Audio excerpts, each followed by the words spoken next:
ಈಗ ಕಳೆದ ರಾಜ್ಯ ಸರ್ಕಾರ ಏನು ಮಾಡ್ತಾ ಇತ್ತು ಅವಾಗ ಕೆಂಪಣ್ಣ ಅವರ ಒಂದು ಆರೋಪ 40%. ಆದರೆ ನಿನ್ನೆ ಮತ್ತೆ ಅವರು ನಿಮ್ಮ ಸರ್ಕಾರದ ಮೇಲೂ 40% ಆರೋಪ ಮಾಡಿದ್ದಾರೆ. ಇದನ್ನು ಹೇಗೆ ಇದು ಮಾಡ್ಕೊತಿದ್ದೀವಿ ನೋಡಿ. ಈಗ ನಮ್ಮ ಸರ್ಕಾರ ಬಂದ ಮೇಲೆ ನಾವಿವತ್ತು ಬದ್ಧತೆಯಿಂದ ಪ್ರಾಮಾಣಿಕತೆಯಿಂದ ಕೆಲಸ ಮಾಡ್ತಾಯಿದ್ದೀವಿ. ನಮ್ಮ ಎಲ್ಲ ಆಶ್ವಾಸನೆಗಳು ಈಡೇರಿಸುವಂಥ ಕೆಲಸ ಮಾಡ್ತಾಯಿದ್ದೀವಿ. ಕೆಂಪಣ್ಣವ್ರದ್ದು ಯಾವುದಾದ್ರೂ ನಿಜವಾದಂಥ ಅವ್ರದ್ದು ವಿಷಯ ಇದ್ದರೆ ಖಂಡಿತವಾಗಿಯೂ ಅದು ಅವರು ಬಂದು ಮುಖ್ಯಮಂತ್ರಿಯವ್ರಿಗೂ ಹೇಳ್ಬೋದು ಅಥವಾ ಯಾರಿಗಾದರೂ ಹೇಳ್ಬೋದು.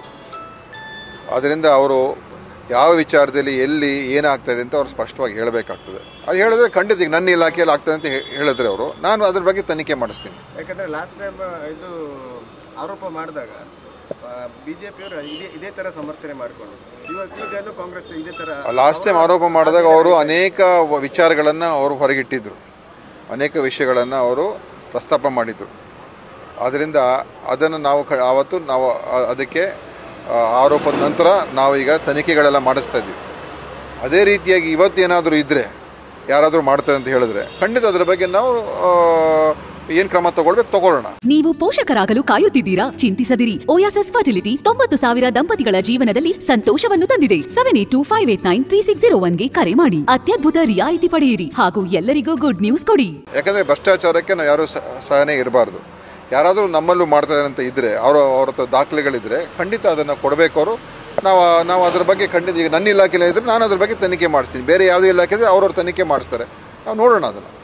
ಮತ್ತು ದಕ್ಷಿಣ ಕನ್ನಡದಲ್ಲಿ ಈ ಕೋಳಿ ಅಂಕ, ಈ ಜಾತ್ರೆ ನೇಮ ಆ ಸಂದರ್ಭದಲ್ಲಿ ಕೋಳಿ ಅಂಕ ನಡೀತದೆ.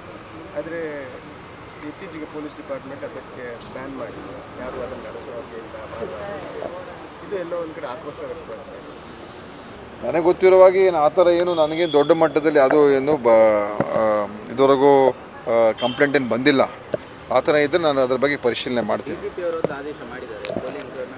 ನಾನು ವಿಚಾರಿಸ್ತೀನಿ. ಇದುವರೆಗೂ ನನ್ನ ಗಮನಕ್ಕೆ ಯಾರೂ ಕೂಡ ಇದರ ಬಗ್ಗೆ ತುಂಬಾ ತೊಂದರೆ ಆಗ್ತಾಯಿದೆ ಅಥವಾ ಇದು ಸಮಸ್ಯೆ ಇದೆ ಅಂತ ನನ್ನ ಗಮನಕ್ಕೆ ಇನ್ನೂ ಬಂದಿಲ್ಲ. ಬಂದರೆ ಅದ್ರ ಬಗ್ಗೆ ನಾನು ಖಂಡಿತ ಚರ್ಚೆ ಮಾಡ್ತೀನಿ, ಏನು ವಿಷಯ ಅಂತ. ಯಾಕಂದರೆ ಅದರಲ್ಲಿ ಎರಡು ಥರ ಇರ್ತವೆ. ಒಂದು ಆಟಕ್ಕೋಸ್ಕರ ಮಾಡೋದು, ಒಂದು ಜೂಜ್ಗೋಸ್ಕರ ಮಾಡೋದು ಇನ್ನೊಂದು. ಸೊ ಇದನ್ನು ಯಾವ ರೀತಿಯಾಗಿ ನೋಡಬೇಕು ಅಂತ ಹೇಳಿ ಬಹುಶಃ ಎಲ್ಲೋ ಅದು ಗೊಂದಲ ಇರ್ಬೋದು. ಆಟ ನಮ್ಮ ಸಾಂಸ್ಕೃತಿಕ ಕಲೆ, ಸಂಪ್ರದಾಯ, ಕ್ರೀಡೆ, ಅದು ಒಂಥರ ಅದು ನಾವು ಒಪ್ಕೊಳ್ಬೋದು. ಈಗ ಜಲ್ಲಿಕಟ್ಟು ಮಾಡ್ತಾರೆ, ಕಂಬಳ ಮಾಡ್ತಾರೆ, ಇದೆಲ್ಲ ಮಾಡ್ತಾರೆ. ಇದು ಹಿಂದೆ ಎಲ್ಲ ಕೆಲವರೆಲ್ಲ ಬೇರೆ ಬೇರೆ ಥರ ವ್ಯಾಖ್ಯಾನ ಮಾಡಿದರು. ಆದರೆ ಇದರಲ್ಲಿ ಗ್ಯಾಂಬ್ಲಿಂಗ್, ಜೂಜು ಆಡುವಂಥದ್ದು, ಬೆಟ್ಟಿಂಗ್ ಮಾಡುವಂಥದ್ದು ಅದೆಲ್ಲ ಹೆಚ್ಚಾದರೆ ಅದು ಒಳ್ಳೆಯದಲ್ಲ. ಸೊ ಅದನ್ನು ಏನಾದರೂ ಅದರಲ್ಲಿ ಸಮಸ್ಯೆ ಇದ್ದರೆ ನಾನು ಖಂಡಿತವಾಗಿ ಮಾತಾಡಿ ನೋಡ್ತೀನಿ.